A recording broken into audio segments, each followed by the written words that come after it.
BPSC 17वीं PT परीक्षा के तारीखों का ऐलान हो गया है। 13 दिसंबर को जो है पीटी का एग्जाम है। देखिए, अभ्यर्थियों के मन में ऊहापोह की स्थिति बनी हुई है। एक तो मुद्दा नॉर्मलाइजेशन है और एक मुद्दा और है कि क्या एग्जाम डेट बढ़ेगा या फिर जिन 80,000 छात्रों ने फॉर्म अभी तक नहीं भरा है वह कैसे प्री के एग्जाम में शामिल होंगे। तमाम तरह की बातें जो है बीपीएससी की तैयारी कर रहे हैं छात्रों के मन में है। देखिए, हमारे साथ इस विषय पर बात करने के लिए चंद्रमणि आईएएस एकेडमी के संस्थापक चंद्रमणि सर हैं। सर, क्या कुछ कहेंगे, क्या डेट बढ़ने की संभावना है आपके अनुसार? बीपीएससी ने तो घोषणा कर दी है कि 13 दिसंबर को जो है एग्जाम होने वाला है। पेपर में भी आया है कि एग्जाम वो लेने जा रहे हैं। बीपीएससी अपने हिसाब से 13 तारीख को तैयार है, क्योंकि वो बहुत सही काम कर रहे हैं नॉर्मलाइजेशन को लाके। उनका सारा सिस्टम सही चल रहा है उनके हिसाब से, और यहाँ नॉर्मलाइजेशन को लेकर ही मामला फंसा हुआ है। अब 13 तारीख को एग्ज़ाम है। बच्चे 3 तारीख से मुखर्जी नगर में प्रोटेस्ट कर रहे हैं, 6 तारीख को पटना में प्रोटेस्ट है। तो नॉर्मलाइजेशन के खिलाफ बच्चे रोड पे उतर रहे हैं। ये वो समय है जब एग्ज़ाम की तैयारी करने का था। फॉर्म भरने से लेके आज तक स्ट्रगल हो रहा है, मैंने प्रॉपर समय नहीं मिला सही से तैयारी करने का। कुछ बच्चे हैं जो तैयार हैं, नो डाउट, लेकिन अधिकांश बच्चे जो हैं वो स्ट्रेस में हैं। तो एटलीस्ट एक सेफ टाइम मिलना चाहिए उनको, जहाँ पे वो आराम से तैयारी कर सके। उनको पता है कि नॉर्मलाइजेशन नहीं लागू होगा, सामान्य तरीके से एग्जाम होगा। आप क्वेश्चन का स्टैंडर्ड ले जाओ ना जहाँ लेके जाना है, उसके लिए कोई विरोध नहीं है।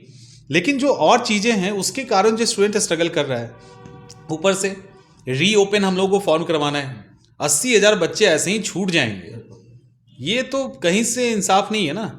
और अगर आप में से कुछ छात्रों को ये लगता है कि हमारा फॉर्म भरा जा चुका है और 80,000 छूट गए तो छूट गए, तो नॉर्मलाइजेशन का तो तीर चला सबके ऊपर।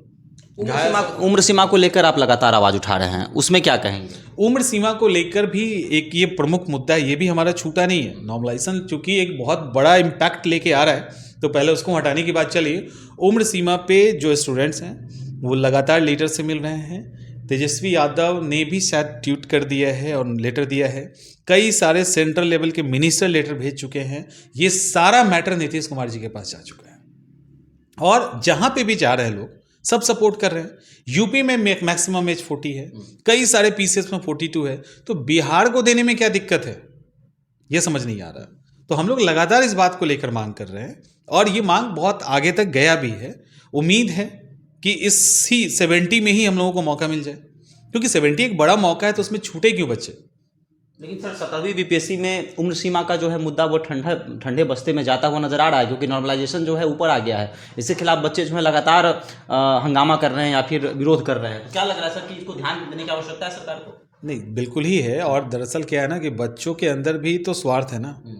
कुछ बच्चे चाह रहे हैं कि ठीक है, 80,000 बच्चे जो बाहर चले गए उनको छोड़ो, हम एग्ज़ाम दे देते हैं। ठीक है, 80,000 बच्चे के अंदर भी स्वार्थी हैं बहुत सारे।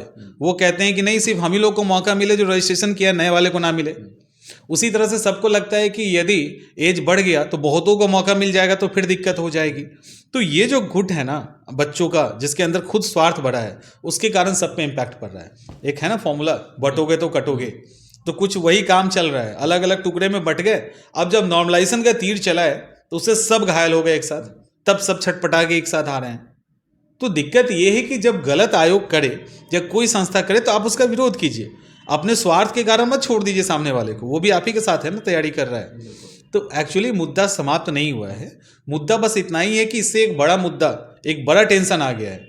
देखिए, एज रिलैक्सेशन एक ऐसा मुद्दा है, इस बार नहीं तो अगली बार। लेकिन नॉर्मलाइजेशन एक इतना खतरनाक चीज़ है कि यदि लागू हो गया तो उसको फिर हटाया नहीं जा सकता। वो हटेगा नहीं, एक बहुत बड़ा इम्पैक्ट क्रिएट करेगा आगे आने वाले स्टूडेंट पे और इस साल के। तो इसीलिए वो बड़ा मुद्दा है। लेकिन एज रिलैक्सेशन की जो बात है, रिलैक्सेशन एज बढ़ाने की बात है, वो हमारे स्ट्रॉन्ग मुद्दा है, और उसको हम सब समय समय पे उठाते रहते हैं। एडमिट कार्ड अगर निकल जाता है तो क्या ये तमाम मुद्दे जो हैं वो गौन हो जाएंगे और फिर परीक्षा 13 तारीख को होने वाली है, मान लिया जाए? देखिए, जब तक ऑफिशियल नोटिस नहीं आया तब तो ये तो नहीं कह सकते कि 13 को नहीं आ रहा है। आयोग के हिसाब से वो सब सही काम कर रहे हैं, 13 को एग्जाम लेने जा रहे हैं। आयोग अपना लेने जा रहा है, उस हिसाब से तैयारी कर रहा है।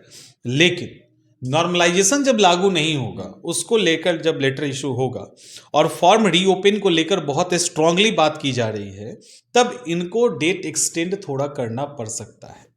एक सवाल ये है सर कि क्या आयोग तैयार है 13 तारीख की परीक्षा लेने को लेकर? 3 तरह के प्रश्नों की बात चल रही है, 3 तरह के प्रश्न रहेंगे, कई सेंटर्स बनाए जाएंगे, तो क्या पारदर्शिता रहेगी परीक्षा में? सवाल ये है सर। आयोग तो रेडी है एग्जाम के लिए। आयोग के हिसाब से पारदर्शिता तो है ही नहीं, पर पारदर्शिता होती तो एक सेट होता है, एग्जाम होता है, सीरीज में सिर्फ क्वेश्चन होता है। उनको तो पता है कि चोरी हो जाएगा, उनको तो पता है कि सेटिंग हो जाएगा, तो सेटिंग होगा तो सेटिंग बड़े पैमाने पे ना होकर छोटे पैमाने पे हो, इसकी व्यवस्था वो कर रहे हैं। समझ में आ रहा है? पेपर लीक हो जाता है, क्वेश्चन आउट हो जाता है, माफिया लोग लगे हैं अगर, तो वो उसको एक छोटे से एरिया में सीमित करने की कोशिश कर रहे हैं, समाप्त करने की कोशिश नहीं कर रहे हैं। वो भी मान के बैठे हैं कि हो जाएगा, इसीलिए हमने अलग अलग कलर में कोड बना दिया है पेपर का। एक कोड अगर लीक होता है तो चलो उसको हटा देंगे। तो कहाँ से ये लग रहा है कि इतने कॉन्फिडेंस में वो हैं कि हम पेपर सही से कंडक्ट करवा लेंगे? वो तो इस तैयारी में लगे हैं कि हाँ कम से कम चोरी हो, कम से कम पेपर लीक हो। तो ट्रांसपेरेंसी तो दिख नहीं रही। और ट्रांसपेरेंसी तब दिखती जब आप अपने नियम को डंके की चोट पे नोटिफिकेशन इशू करके सबको कन्विंस करके लागू करते।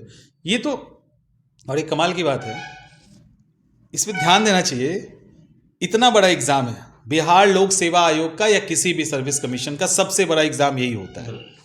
और सुनने में आया है, अब कितना सही गलत पता नहीं, एग्जाम जो चेयरमैन है वो, जो सेक्रेटरी हैं वो, और एग्जामिनेशन कंट्रोलर, तीनों सब छुट्टी पे।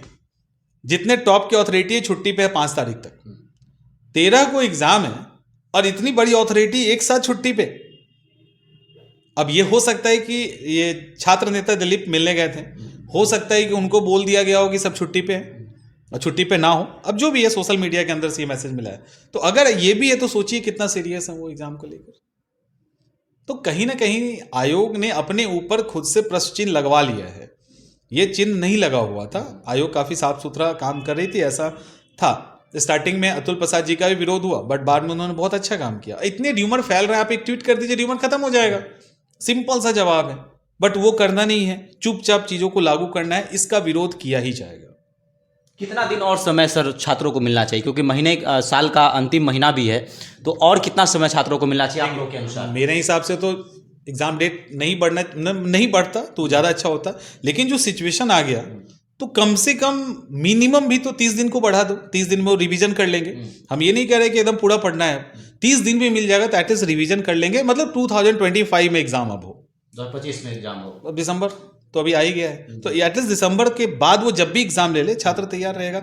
और आप सोचो 13 को एग्जाम है, इनको पहले डिस्ट्रिक्ट क्लियर करना है, उसके बाद ये सेंटर देते हैं। एटलीस्ट अगर ये डिस्ट्रिक्ट बता दिए होते तो टिकट कटवा तो लेता बच्चा।